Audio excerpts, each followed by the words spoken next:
Nick's dad, Charles, is right here at this table. So make sure you introduce yourself to Nick's dad. His uncle Mark, I don't know what Mark is back there, yes.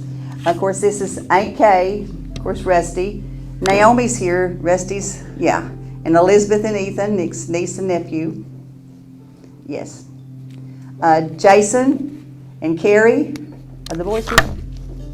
No, just there. Jason and Carrie work right here, cousins. Doris is back there, one of our family members from Indianapolis. Have I forgot anybody? Oh, Uncle Craig's here. Yeah, I don't want to forget Uncle Craig. Keith's brother, where are you, Uncle Craig? Right here. Yeah, thank you, Kay. I had you down here, Craig. I just... I know. They're always left out. I mean... some special people I want to recognize. First of all, I want to recognize the Arcana Rough Boys. I'd like for you guys to stand up. Stand up, guys, or wave your arm or whatever. There's some of them back there. Yeah. These guys have been friends since 2nd grade.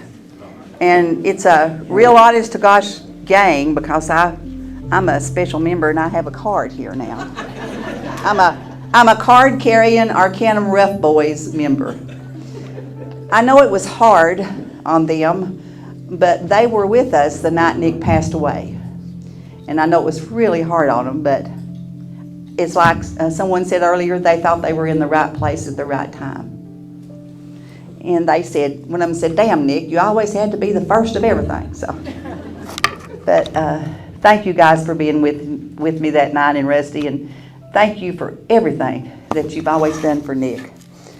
Dustin, you're a little bit different. Dustin, raise your hand, Dustin. Dustin lived down the street, and if Nick wasn't at his house, Dustin was at our house and did vacations together and rode bicycles. And thank you for being his friend, Dustin. Jimmy, I met Jimmy about 15, 16 years ago. I was at visiting Nick, and he said, Jimmy's come over, we're going to do beauty shop. What? Yeah, Jimmy's coming over, we're going to do beauty shop. Well, what they did, that's back when Nick would color his hair on top, so one carton of the hair color was enough to do both of them. So Jimmy, he loved you better than anything. He'd always tell me what was going on in your life, so Nick loved you. Landon, kind of say something special about you, because lots of the pictures around are of Landon. You were having a good time. Nick was having a good time. You've probably traveled the furthest. Yep, I have. Get that award, I think. Landon come from California, so he loved you and Barb, and thank you.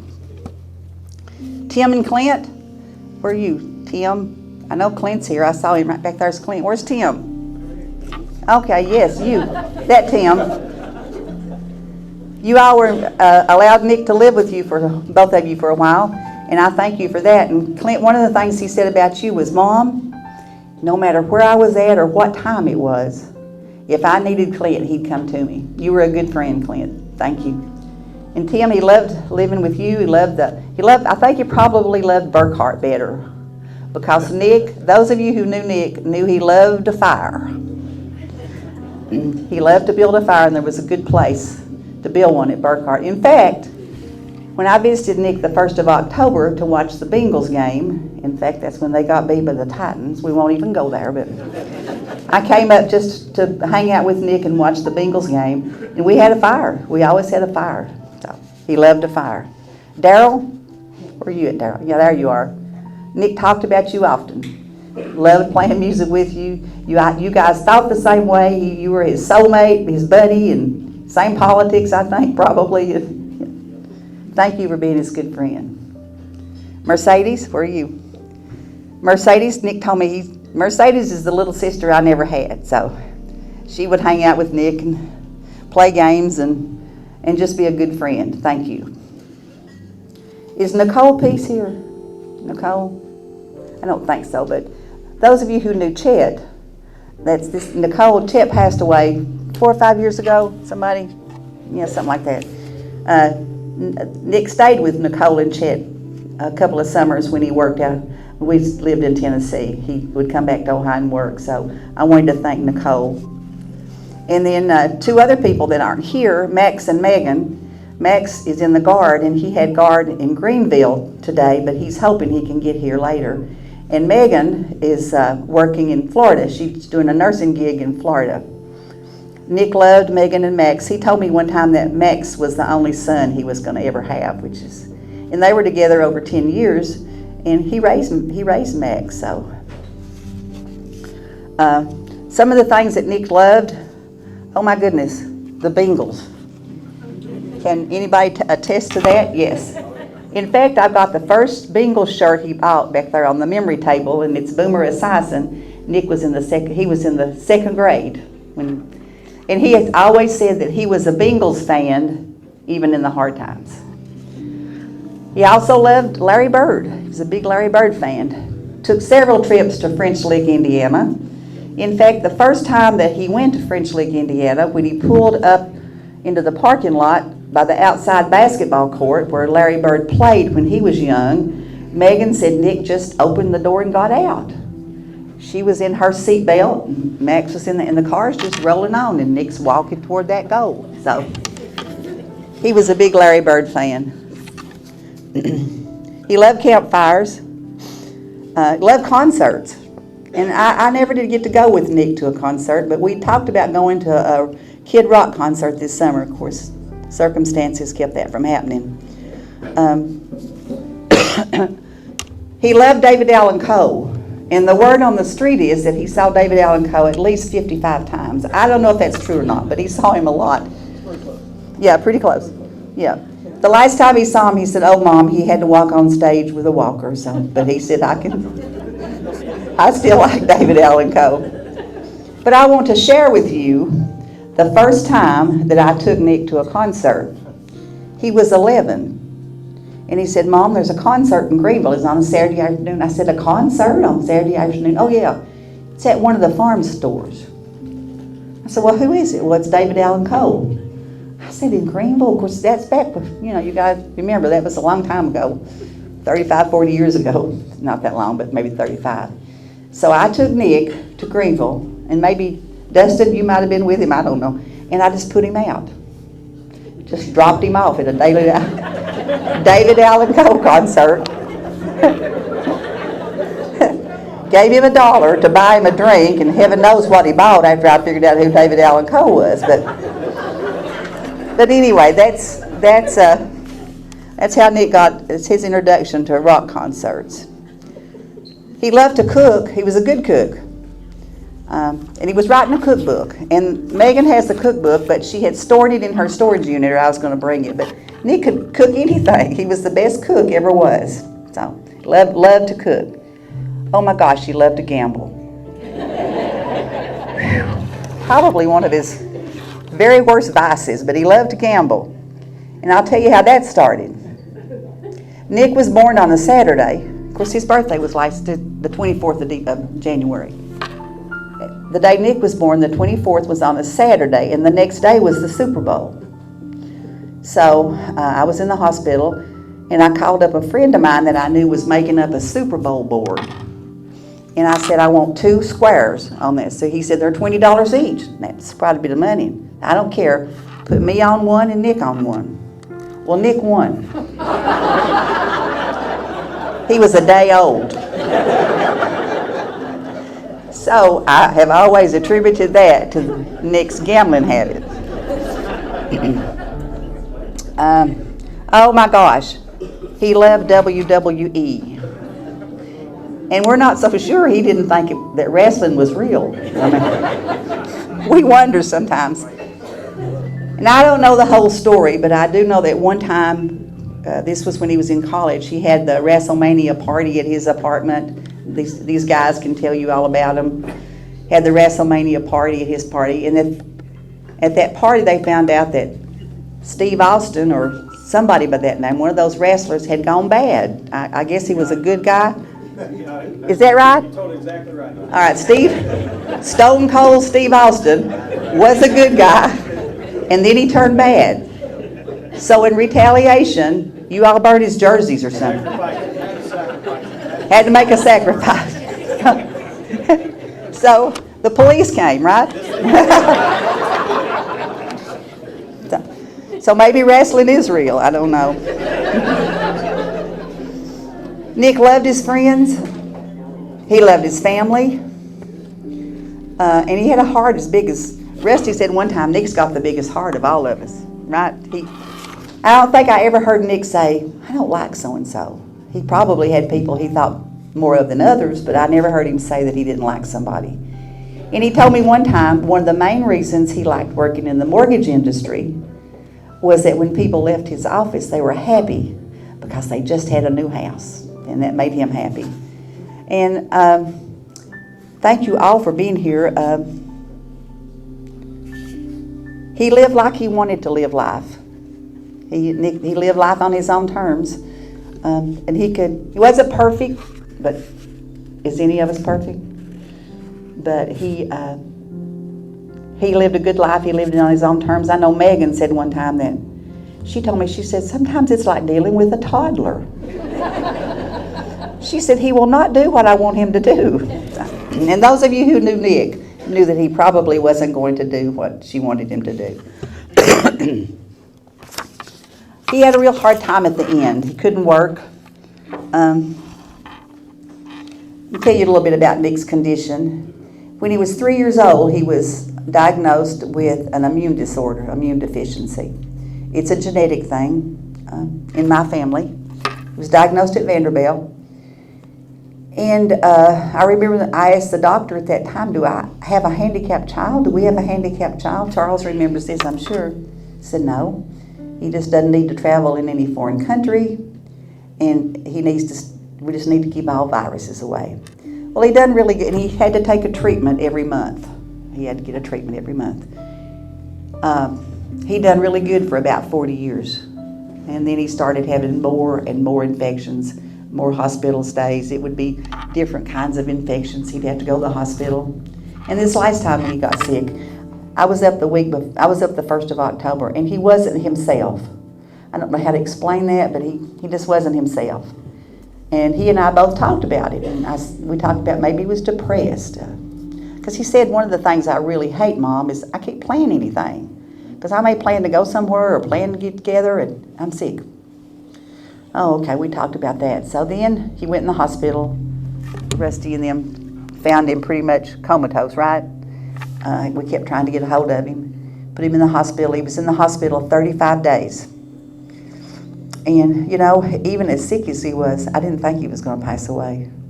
I just thought, well, he'll get better this time. And the doctors kept telling me, no, he's had a complete meltdown of his immune system, which allowed this horrible, horrible virus to invade his body and it attack his brain. And they kept saying, finally they said, you know, there's no cure, he's not going to get better, only worse. And that's when we went into hospice and the fight became real. Somebody said to me the other day, how do you feel? How are you doing? Well, it's my baby. I feel like I've got a scream inside me that I can't get out. And as I look out in this audience, I see several people who have lost children. And my best friend Sandy lost her son last spring. Janet, wherever she's at, she lost a child. Some other people had told me that. It's not a club you want to be in. It's the most horrible thing you could ever imagine. When you can't do anything for your children. And it doesn't matter if they're 4, 14, or in Nick's case, 42. But seeing all of you here today and the support has made me feel better. I know Nick's watching us, and we all know Nick loved to party. So make sure you have a drink, toast Nick. He would want that, yeah, toast Nick. And another thing I'd like, raise your glasses to Nick. I don't want you to forget him. Tell Nick stories often. Laugh about Nick stories often. Don't forget him. And look up in the sky. He's the brightest star up there. He has to be. You know how Nick was. He had to be the right. So, again, thank you all for coming. I have been able to get through this. This morning when I was getting dressed, I thought, I don't know if I can do this. And felt Nick standing there and said, Mom, you can do this. So, Rusty.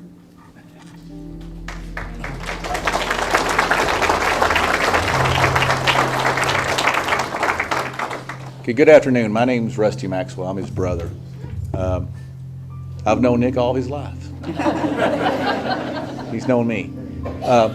Most of everybody here is really good friends or worked with him. So I'm going to see how well everybody knows Nick. I'm going to ask a question, okay? And if you know the answer, everybody yell it out loud. Are you a turtle? Okay. If you don't know what a turtle is, come see some of his family. We might make you one. It's a prestigious club. Okay. Like I said, most of everybody knows Nick. I grew up with him. He was my biggest fan. I played football. He was always, I still got all, he would write down everything in the flyers of what I did, how many tackles I got, what I did. And when I come home, he'd tell me everything I did wrong. Even though Nick never played football and really wasn't that athletic, he would tell me what I did. There was 6 years difference. There was 6 years difference in our age. So, once, and then I joined the military and left, and he come saw me in Oklahoma and Alaska and places that I've been. Then we moved back here, and we saw each other, had lunch and stuff. And like my mom said, he got pretty sick towards the end of it. Okay, a lot of people knew Nick. Nick was in the mortgage business. He loved that job. Few things people don't know about Nick. Nick's first job was pollinating corn. He would put condoms on corn to collect the pollination and then transfer it. Pretty much, am I right? Who else has done that job? Raise your hand. Anybody else embarrassed? Yeah, there's quite a few people here who's done it. So that's an interesting job. And then where he ended up, as far as as a mortgage officer. Like I said, Nick loved everybody. Everybody loved Nick. Y'all wouldn't be here. A couple of things I want to leave everybody with is Nick loved bourbon. Whenever you're drinking a bourbon every now and then, or somebody offers you a drink, think of Nick. Also, Nick, this was something that me and Nick talked about, that he was kind of in the closet about. Nick loved trees. He did. He would talk about trees and oak trees and things like that. So this spring, if you're thinking about Nick and you're gardening, plant a tree for Nick in your yard. That way it'll be Nick's tree, and 30 years from now you can call the tree Nick, or whatever, and your grandkids. So. He didn't pass up a good joint. No, he didn't. He didn't pass up a good drink or anything else like that. So, I love y'all. Thank you for coming. If I don't see everybody, please come talk to me. And like I said, we got an open bar because that's what Nick would have wanted. Okay? I love everybody. Kay, you want to say? Kay, want to say?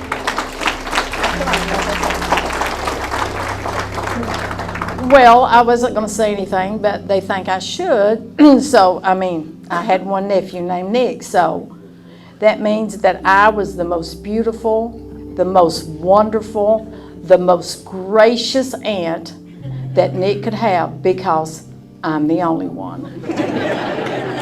This is as good as it gets, so yay, Nick.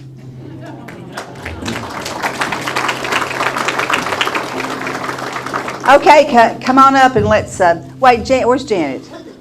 Janet, come and say us a closing prayer, and then we're going to open this up, and you guys come up and tell us your favorite Nick story. Well, you don't have to. Well, you don't have to. Come and see the family and tell us your favorite Nick story. Or if you want to speak. I'd like for them to speak if they will. Jimmy, have you got something to say? I did. Okay.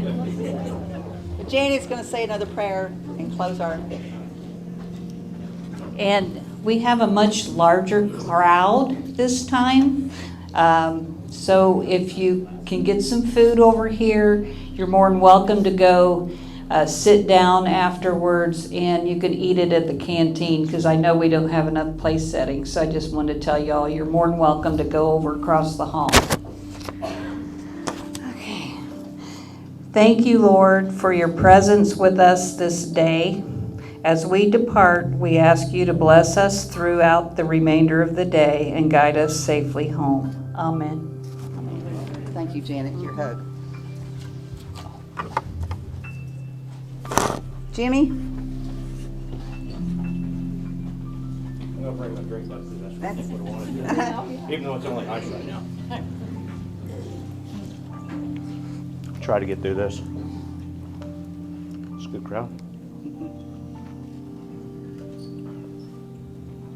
Bear with me, I made notes.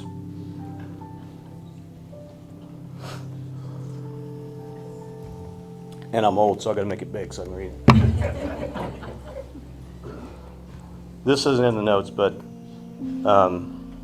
Nick was 11 years younger than I was. My older sister, and I didn't know this until today, is 6 years older than I am. My mother had one aunt, or one sister. I had one aunt growing up. So the similarities in our family and our friendship is more than we ever really knew. So let me start off here. There's really only ever been one person that I'd say felt like a brother to me other than people outside my family. HBK, the Heartbreak Kid. Nick, Big Money, or Easy Money Maxwell. Founding member and president of the ARB. Is that correct? The Sausage King of Post 598. Gavin, has that been confirmed? Okay. My brother, Elwood Blues. For those of you that don't know, we dressed up like the Blues Brothers on more than one Halloween. And we partied just like the Blues Brothers. We had the time of our lives. Nick is a son, a brother, an uncle, and a friend to all of us. His heart outshines us, even on a cloudy day. His love of family and friends is the reason we're here today. To remember his love and passion for us, for music, for wrestling, which is the thing that really brought us together, thanks to Rob. Where'd you go, Rob? Rob Ashman. And for the Bengals football, for Bengals football. He loved his Cincinnati Bengals. So much so, many would speculate that's why he never won fantasy football.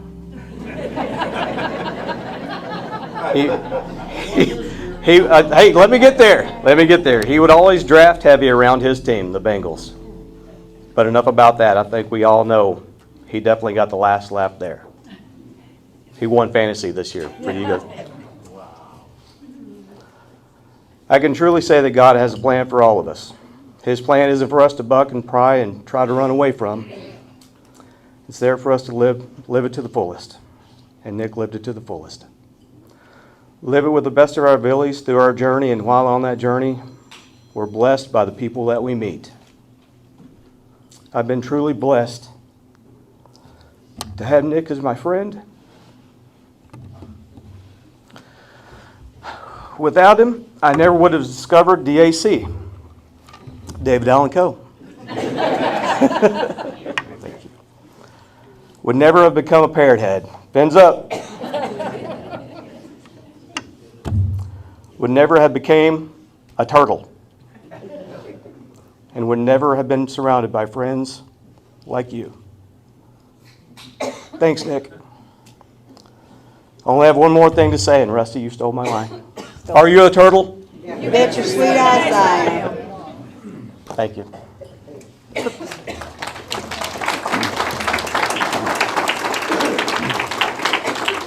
I want to say one more thing. Our best friends from the lake, from Tennessee, came up with us, Sandy and Jay Skinner. Keith and I are getting old, but we're so rowdy, and they were afraid we'd be arrested before we had this ceremony. So Sandy and Jay come to kind of chaperone. There's a table back here of other friends from Livingston, Gene Dennis and Gerald and Reba and Jordan and Bethany. Nick grew up with them. And then Larry and Judy and Dennis are here somewhere. They're our friends from Cincinnati, so there they are. Thank you all for coming. So. Oh, yes. James and Diane, my cousins from Cincinnati, they're here. Thank you for coming. There they are. Yes, thank you for coming. Okay, who else has got something to say? Landon? I do. I don't have to be next, but I can. Oh, come on.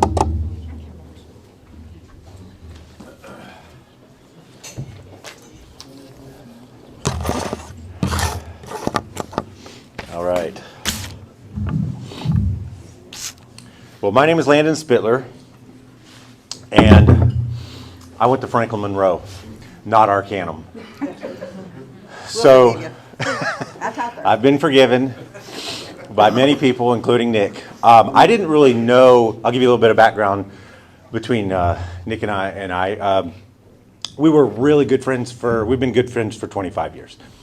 Didn't know, we knew of each other at younger ages, probably starting at around 10, mainly through like middle school basketball, and knew of each other then through high school, but it wasn't until after high school at the Arcanum Park, playing pickup ball, as far as I remember, met Nick through Matt Brunner, pretty much. That's pretty much it. So we spent a lot of time in the first year or two after high school at the Arcanum Park, playing hoops and doing other things that the people that were there playing hoops know we were doing there.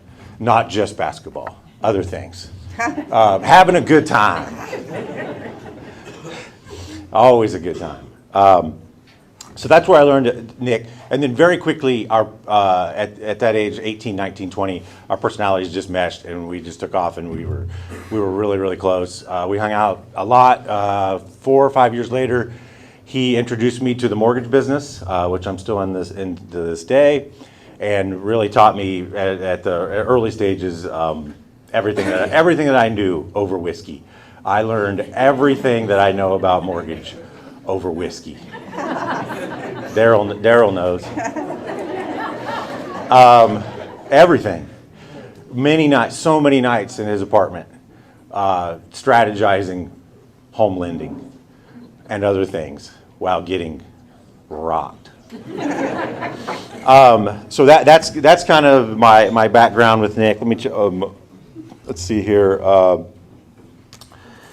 So I want to, my memories of Nick, I really wanted to bring up, and Sheila's mentioned this before too, but hospitality. Just incredible hospitality. Always so welcoming.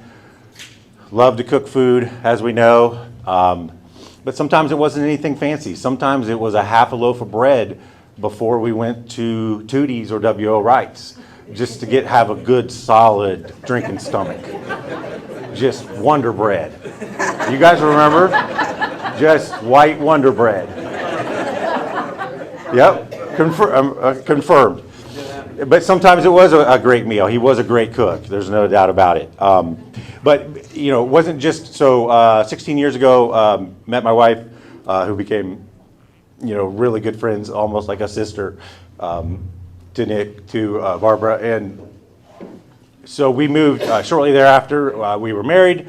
Nick was best man in our wedding, and then shortly thereafter that we moved to California. So then from there on, it was pretty much a long distance relationship for like 15, 16 years. But every time we would come back, you talk about the red carpet.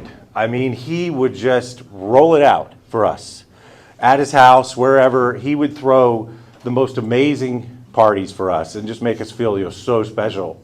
And it was great. Oftentimes there were people there, because things did change over the years in between our visits and stuff. There were people there that I didn't even know. He would invite people to our homecoming party that didn't even know us. But they felt like they knew of us because he told all the damn stories. So, and then quickly, they were friends with Nick, so they were a friend of mine. There was no doubt about that. That was easy to figure out. So very quickly, we got to know them and had a good time. But it was always about the hospitality. He was just so good at it. He was so welcoming, and he brought so many people together. I know a lot of these people in the room, almost everybody, because of Nick Maxwell. He's my friend, and I love him. And the last thing I'm going to say is that my friend Nick Maxwell was not here for a long time. But you bet your sweet ass he was here for a good time. Cheers. Cheers. Thank you. You're welcome. Who else has got something to say? Come on, guys. Somebody else. Come on.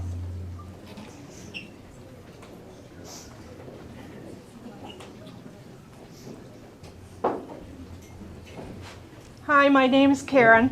I knew Nick from Fifth Third Bank in the mortgage department. I was the administrative assistant, and Nick lied to me on his very first day. I told him I keep a directory of everybody's phone numbers because you never know. An underwriter or a closer may need to reach you, so I need your cell number.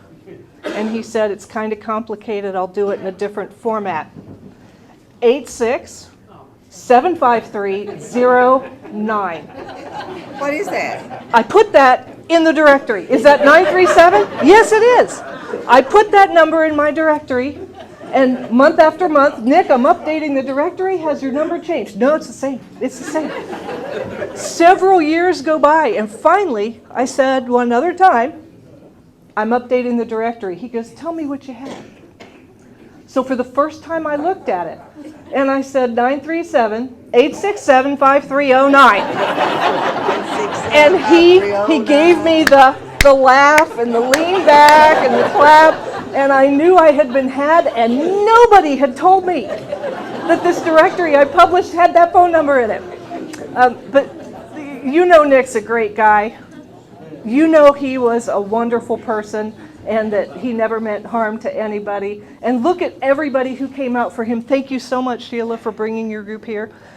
Nick would run into my husband John and me at McGillicuddy's, and Dave was there, and our daughter would say, well, is Nick, he's the guy with the gold tips? Yeah, I'll go. And so Nick got John involved and helped him join the Legion as a veteran, and it's just a marvelous event here today, and I just want to thank you for letting us all come. Somebody else. Daryl, you got a Nick story? Probably not. If I did, KPD'd be coming. Yeah, okay. Oh, it's legal now, so I guess. Yeah. Yeah, Nick is a little younger than I am. 20 years or so, 25 maybe. Yeah. Hell, I don't know. And that's I met him at Prime Lending. He came to work there. We hit it off. We liked a lot of the same things: music, rock and roll. He finally talked me into liking Kid Rock. Took a while, but yeah.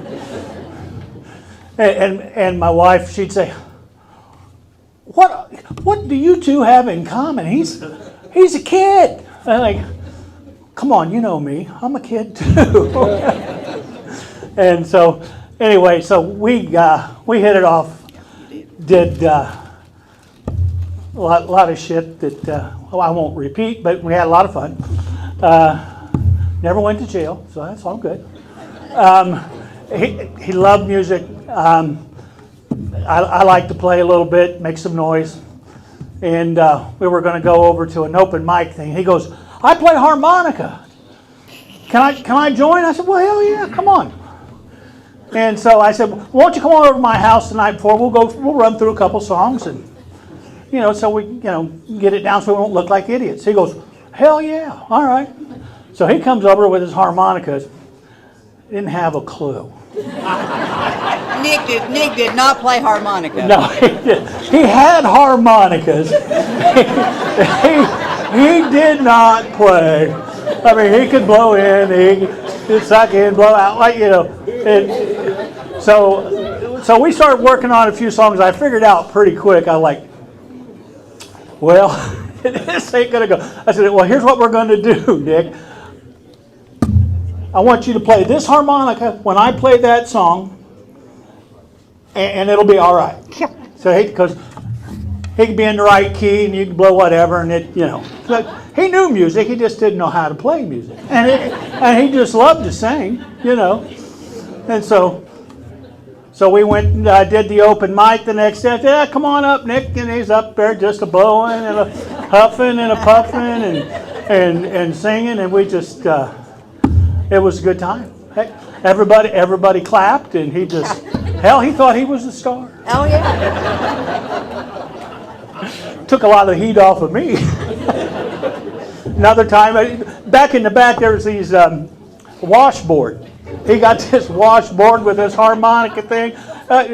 bells and whistles and all kinds of shit. We were at the open mic here at the Legion, which he got me to join the Legion, and they had open mic once a month. So he come up on stage and was playing that washboard. Hell, he was the star. I was just backing him up. That's all. But that was Nick. He loved the limelight, and he knew how to handle it. And we're all going to miss him for sure. Thank you.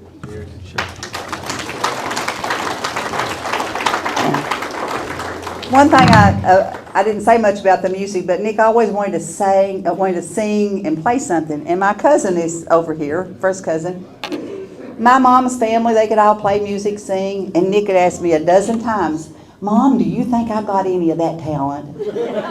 I'd say, "No, honey." No, you didn't. Sorry. So he wanted to play something. So somebody else come and tell a Nick story. Anybody, come tell a Nick story. Well, if you have Nick stories, be sure and tell us, me or his dad or some of us here. And again, thank you for coming. I know he's here. He would love this. And don't forget him. I love you all. Thank you.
All those late nights and early mornings.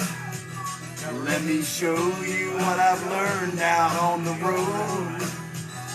Let me show you what I've learned out on the road.